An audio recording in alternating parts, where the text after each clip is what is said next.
Hello and welcome to this training session. My name is Ashraf Ayad and I'll be working with you today looking at Maya 2009 new feature, which is render passes. A render pass is an element of the final composite image, and we can output now these elements just by itself in a separate file, and then you can use your favorite compositing package to compile all these elements to give you that one final rendered image. And the benefit of having these passes is that it's not affecting your render time at all, because these passes or these elements are being calculated when the final image being rendered. So what Maya doing is just intercepting that rendered or the last call of the render and just takes these elements one by one according to your choice. So that will be very beneficial for you and your rendering progress. So let's have a quick look on how we do that. So let's examine our Maya scene. We have a couple of spotlights that will give us direct illumination, which one of them is yellow and the other one is kind of bluish. And we also have indirect illumination that's coming from the IBL node in a form of final gathering. And the reason I'm pointing this out because that will be determining the type of passes that we're going to be choosing for today's exercise. So let's go to the render settings. Of course, you put the same as we did before in the file name and the image format that you wish to output. And now we go to the passes tab. If you notice now, the mentor array tab has changed a little bit. It's the same exact tab, or actually the same features that you had before. It's just aligned horizontally rather than vertically. That makes it faster for us to find what we're looking for. So for example, for the passes now, I'm going to go choose the passes that I wish, and you'll see that we have lots of passes that we can work with. For a full explanation of all these packages, please refer to the Maya docs, and you will see here that we have all these render passes and the description of each one. So let's choose a few of them now. Let's go to beauty. I'm holding the control button to add to my choice of selection.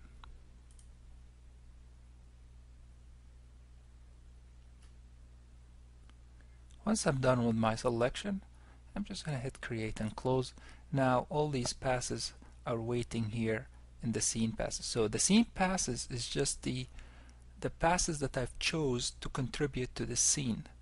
Now if I want to associate these passes per layer, we can do that. So for this example, we're just working with the master layers. We don't have any. If you look here, we only have one layer, which is the master layer. We don't have any other layers. So once I do that, I choose my passes, I add them in here. Of course, you can move or add more passes from here and just add them to the associated render layer. If you choose ambient occlusion, make sure that the feature is enabled, and that is under indirect lighting, which is in here.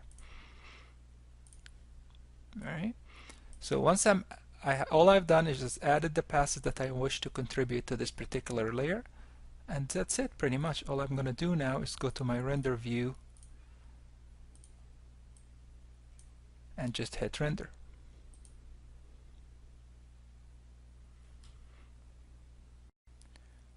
Once the render is complete, you can go view the result of your render passes via file, load render pass, and now you can see the actual passes that we just rendered. So for example, this is just the diffuse with no shadow. This is the ambient occlusion. And let's have a quick look at the shadow, because it will come up with something that most people will not expect. Actually, what's happening is that Maya will render the shadow as a negative value of what you expect it to see and then reverse it in the final comp. So what you can do with via this file is, when you take it to your compositing package, is just hit invert or inverse, and you can use it with your rest of your compositing files. Since again this is done via the render view, the files will be stored under your images folder and your project, and you'll see them under the temp. And you will notice that all the passes now are stored, each one under its own folder. And you'll notice the file name is here. You can change that behavior from the render settings under the comment tab. You can insert the render pass name here and then followed by the file name. So for example, we can have it like this.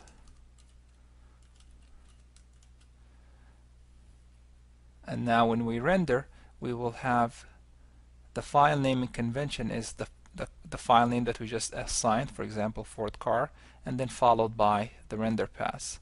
So let's see how that will work.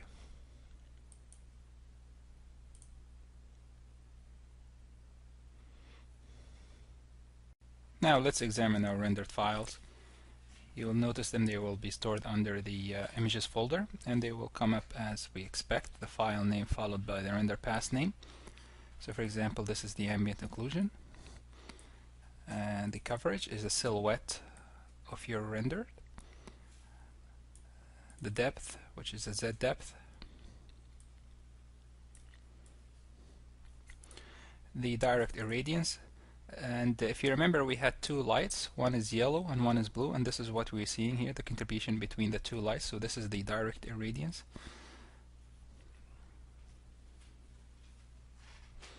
The reflection and refraction, and remember when we talked about the shadow, it's the negative or the inverse of what you expect to see. Right. One quick look at the render passes themselves. If you double click on the render pass, you will see here in the attribute editor for it the type of pass it is, the pass group names, the frame buffer type, and such on. You can obviously change them from here, and you can customize them according to your need. Alright, so some passes will have 3 channels and some will be 4, so remember that when you're choosing your passes. Also remember, when you're choosing ambient occlusion pass, it's the controlled by the indirect lighting, and this is pretty much the options that we have as just the number of rays. If you want to revert, or actually if you want to choose the old method, you can still use the render layers and choose the ambient occlusion override.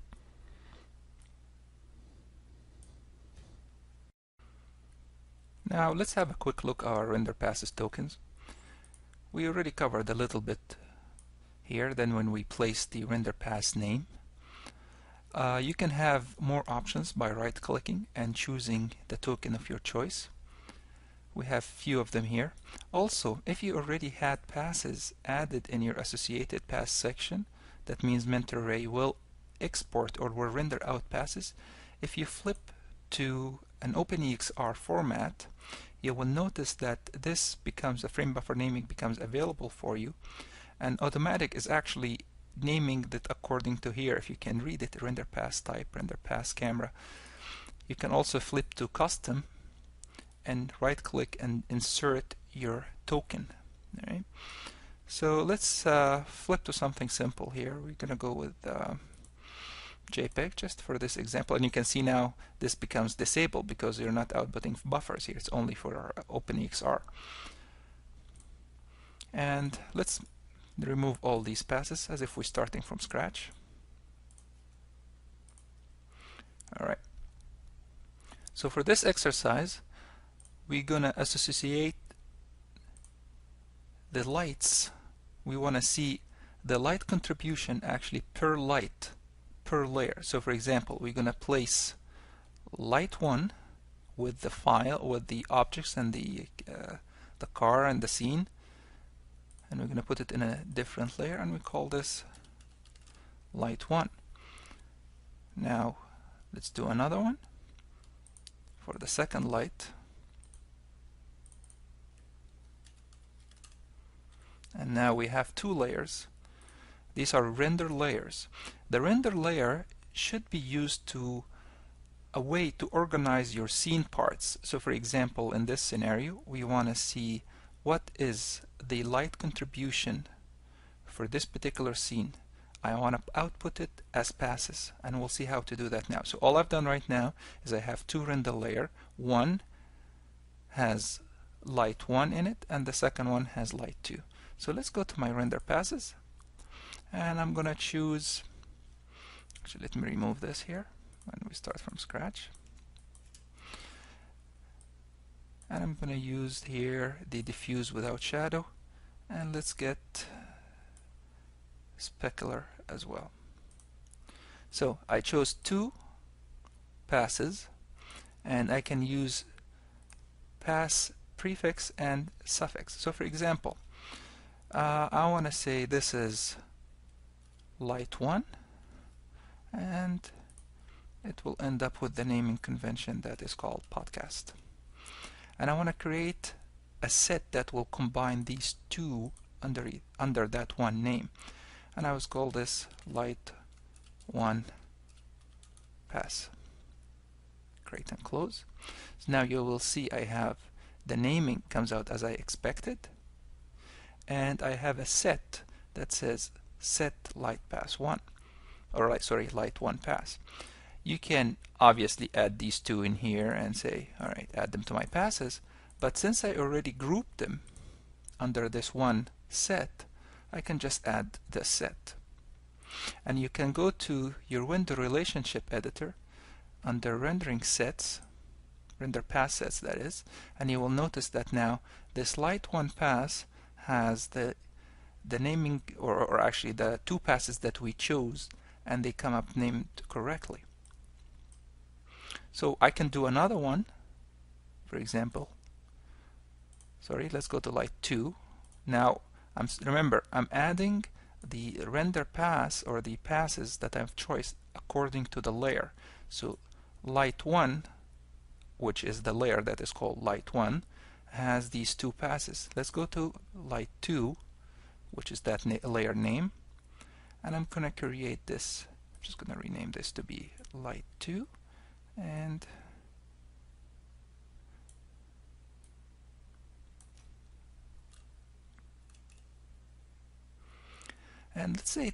let's say I chose actually let's get the same stuff, but I'm just going to add one of them here.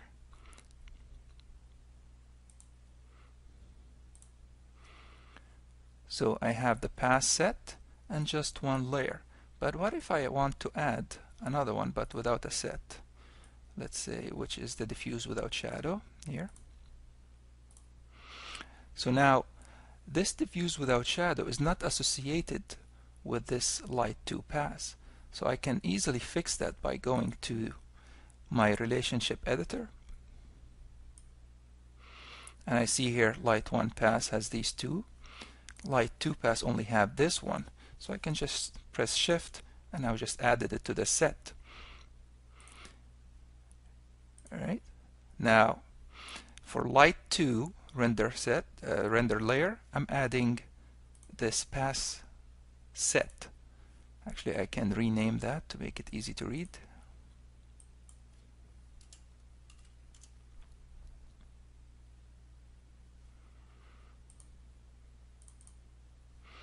And this light 1.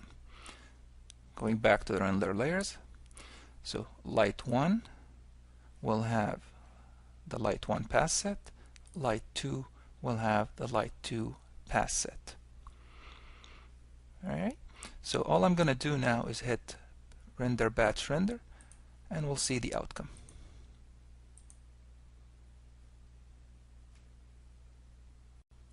Once the render is complete, we can go view our images, and you will notice that we have 2 folders according to the render layer naming.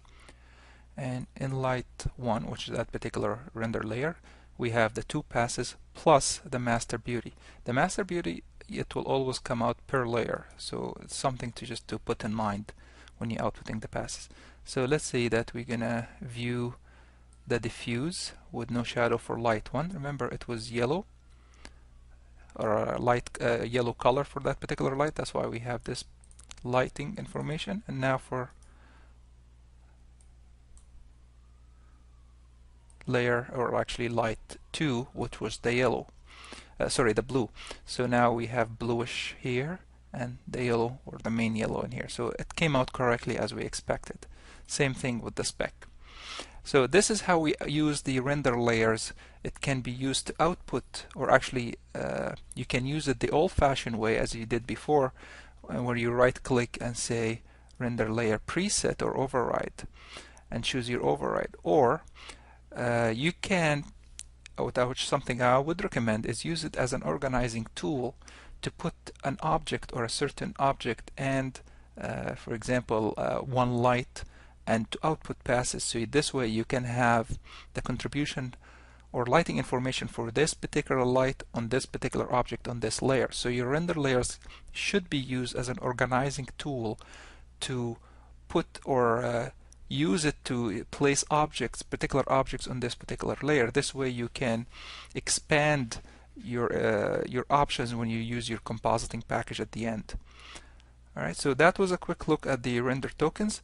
I would also recommend that you go back to the docs. There are a couple of tutorials that are available for you. For example, how to use the render passes and the render passes overview. Alright, so here's the tutorials. There's a couple of videos in here. Again, please try them, and happy rendering.